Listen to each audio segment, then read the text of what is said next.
পুরান ঢাকার তেহারি তো অনেকেই খেয়েছেন, তাহলে চলুন এবার ভিন্ন কিছু ট্রাই করা যাক।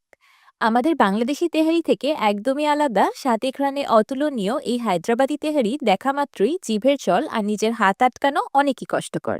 এই তেহারিটা তৈরি করতেও কোনো স্পেশাল মশলার প্রয়োজন নেই, আমাদের প্রতিদিন রান্নায় ব্যবহৃত মশলা দিয়েই খুব সহজে তৈরি হয়ে যায়। আসসালামু আলাইকুম, সবাইকে আমন্ত্রণ জানাচ্ছি আমার আম্মুর শুক্রবার স্পেশাল রেসিপি দেখার জন্য। হায়দ্রাবাদি তেহারি রান্না করার জন্য আম্মু প্রথমে একটি প্যানে দিয়ে দিল 150 ml ঘি। ঘিটা হালকা গরম হয়ে যাওয়ার পর দিয়ে দিল 250 গ্রাম পেঁয়াজ কুচি। এবার পেঁয়াজগুলো ঘিয়ে ভেজে হালকা নরম করে নেবে। এই হায়দ্রাবাদি তেহারি রান্নাটা সম্পূর্ণ ঘিয়ের উপরেই করা হয়, তারপরও আপনারা ইচ্ছে করলে এখানে ঘি আর তেল মিক্স করে নিতে পারেন, কিন্তু অবশ্যই ঘি ব্যবহার করার চেষ্টা করবেন, এতে করেই আসল স্বাদটা পাওয়া যাবে। পেঁয়াজগুলোকে অতিরিক্ত ভেজে লাল করতে হবে না, যখন ভাজতে ভাজতে হালকা ক্যারামেলাইজড হয়ে যাবে তখন আম্মু দিয়ে দিল 1.5 কেজি খাসির মাংস। মাটনের পিসেসগুলো কাচ্চি স্টাইলে একটু বড় বড় করে কাট করা আছে। এবার আম্মু মাংসগুলোকে ঘিয়ে 1 মিনিটের মতো ভেজে নেবে। এবার দিয়ে দিল 4 টেবিল চামচ আদা রসুন বাটা, 1 চা চামচ হলুদের গুঁড়া, 2 চা চামচ মরিচের গুঁড়া, আর 2 চা চামচ স্পেশাল হায়দ্রাবাদি তেহারি মশলা। এই মশলাটার লিখিত রেসিপি আমি ইউটিউব চ্যানেলের এই ভিডিওর ডিসক্রিপশন বক্সে লিখে দিয়েছি। আমার ইউটিউব চ্যানেলের নামও ইশিকাস আইফুড চ্যানেল। আর হ্যাঁ, রেসিপিটা কালেক্ট করার সময় আমার চ্যানেল সাবস্ক্রাইব করতে ভুলবেন না কিন্তু। একদম লাস্টে অ্যাড করে দিল 2 টেবিল চামচ বা স্বাদ মতো লবণ। এবার সবকিছু একসাথে খুব ভালোভাবে মিক্স করে নিবে। এবার কিছু আস্ত গরম মশলা অ্যাড করে দিল, যেমন 10 পিস এলাচ, 2 পিস দারুচিনি, 6 পিস লবঙ্গ আর 1 চা চামচ শাহি জিরা। সেই সাথে দিয়ে দিল 200 গ্রাম কেটে রাখা টমেটো। এবার আম্মু চুলার মিডিয়াম ফ্লেমে মাংসগুলোকে ঢেকে রান্না করতে থাকবে টমেটোগুলো সম্পূর্ণ গলে যাওয়া পর্যন্ত। মাঝে মাঝে অবশ্যই নেড়ে দিতে হবে, নাহলে তলানিতে লেগে যেতে পারে। টমেটোগুলো সম্পূর্ণ গলে গিয়ে মশলাটাও ভুনা ভুনা হয়ে এসেছে। গ্রেভিতে মাখানো তেহারির মাংসগুলো দেখতে অলরেডি কতটা বেশি লোভনীয় লাগছে, তাই না? মশলাগুলো ভুনা ভুনা হয়ে ঘি উপরে ভেসে উঠেছে। এবার দিয়ে দিল 30 গ্রাম পুদিনা পাতা কুচি, 20 গ্রাম ধনিয়া পাতা কুচি আর 10টি কাঁচামরিচ ফালি। এই তেহারি রান্নায় প্রত্যেকটি মশলা ব্যবহার করার একটি বিশেষ কারণ আছে। সবার ঘরে ঘরে থাকা এই সাধারণ মশলাগুলো দিয়েও যে এত মজাদার তেহারি রান্না করা যায়, এই হায়দ্রাবাদি তেহারিটা না খেলে তো আপনি কখনোই বুঝবেন না। একদম লাস্টে দিয়ে দিল 100 গ্রাম ফেটানো টক দই। এবার সবকিছু একসাথে খুব ভালোভাবে মিক্স করে নিবে।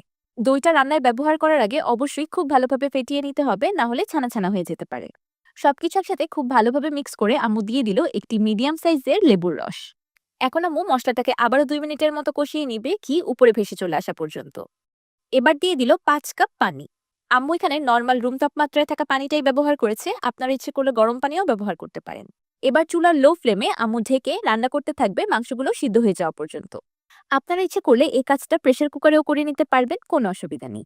আম্মু মাঝে মাঝে ঢাকনা খুলে মাংসগুলোকে নেড়ে দিয়েছে। রান্না করতে করতে মাটন পিসেসগুলো একদম পারফেক্টলি সিদ্ধ হয়ে গিয়েছে।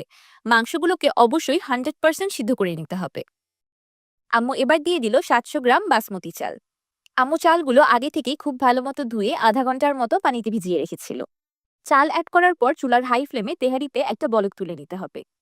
বলক চলে আসার পর চুলার ফ্লেমটাকে লো করে দিতে হবে আর ঢেকে তেহারিটাকে রান্না করতে হবে 30 থেকে 40 মিনিটের মতো। এমন ছিদ্রযুক্ত ঢাকনা হলে অবশ্যই ছিদ্রটা বন্ধ করে দিতে হবে।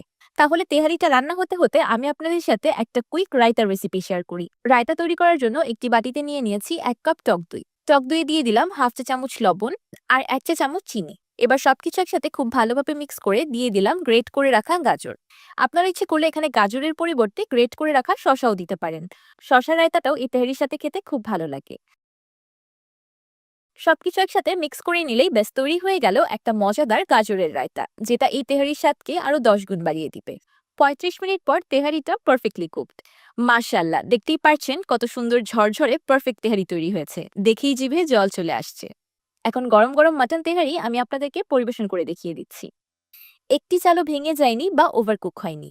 দেখতেই পাচ্ছেন তেহারিটা কতটা বেশি ঝরঝরে হয়েছে। আমাদের বাংলাদেশি তেহারি থেকে এই হায়দ্রাবাদি তেহারির স্বাদ খুবই বেশি আলাদা, কিন্তু দারুণ মজা। খেতে হালকা ঝাল ঝাল, অনেকটাই চটপটে ফ্লেভারের। ঈদে যদি আপনারা পোলাও, বিরিয়ানি, কাচ্চি বা তেহারির পরিবর্তে কোনো ভিন্ন আইটেম ট্রাই করতে চান, তাহলে এই হায়দ্রাবাদি তেহারিটা মেনুতে রাখতে পারেন। আশা করছি সবার খুব বেশি পছন্দ হবে আর আপনার প্রশংসা তো অবশ্যই করবে। আমার কাছে স্পেশালি এই তেহারির রাইসটা খেতে খুব ভালো লাগে, অনেক বেশি ফ্লেভারফুল। মাংসগুলো এত সফট হয়েছে যে ধরার সাথে সাথেই একদম খুলে যাচ্ছে। তেহারি, বিরিয়ানি বা কাচ্চির মাংস এতটাই নরম হতে হবে যেন ধরার সাথে সাথেই খুলে যায়, না হলে কিন্তু খেতে একদমই ভালো লাগে না।